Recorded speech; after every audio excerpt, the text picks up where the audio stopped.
कई लोग मुझसे पूछते हैं कि आपकी बुक लिस्ट और रिसोर्सेज क्या थे, तो मैं बताना चाहूंगी कि मैं सब्जेक्ट वाइज बताऊं तो हिस्ट्री के लिए मैंने बेसिक एनसीईआरटीज को फॉलो किया क्लास 6 से लेके क्लास 12 तक।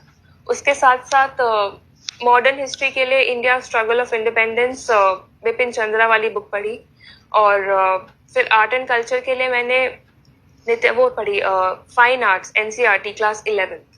उसके साथ साथ गवर्नमेंट का एक पोर्टल है सीसीआरटी, उसको फॉलो किया। और नेशनल एनआईओएस जो है उसके भी कुछ मटेरियल होते हैं आर्ट एंड कल्चर के, उसको फॉलो किया। कुछ लोग कहते हैं कि नितिन सिंघानिया एक बहुत मोटी सी बुक है, उसको फॉलो किए बिना सिलेक्शन नहीं हो सकता, बट मैंने वो बुक कभी खरीदी नहीं, कभी देखी भी नहीं। तो अपने रिसोर्सेस खुद चूज करें, लेकिन उस रिसोर्स पे स्टिक करें, उसी को रिवाइज करें। ये ना भटके कि वो मेरा दोस्त कुछ और पढ़ रहा है, वो तीसरा पर्सन कुछ और पढ़ रहा है। तो अपने रिसोर्सेज पे स्टिक करें, उसको रिवाइज करते रहे। पॉलिटी के लिए मैंने लक्ष्मीकांत पढ़ी।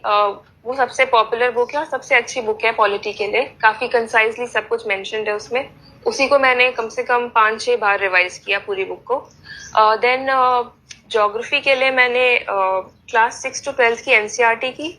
उसके साथ साथ जीसी लियोंग की 1-2 रीडिंग लगाई, बट फिर उसका रिविजन नहीं कर पाई। बट मुझे लगता है कि एनसीईआरटी सफिशिएंट है ज्योग्राफी के लिए। ज्योग्राफी से आजकल क्वेश्चंस भी कम आ रहे हैं। और एनवायरनमेंट के लिए मैंने क्लास 12th की एनसीईआरटी के लास्ट के 4 चैप्टर्स बायो के वो किए थे एनवायरनमेंट के लिए। और एनवायरनमेंट के लिए करंट अफेयर्स करना बहुत जरूरी है, तो करंट अफेयर्स को लिंक करके स्टैटिक पोर्शन को प्रिपेयर करना है एनवायरनमेंट में।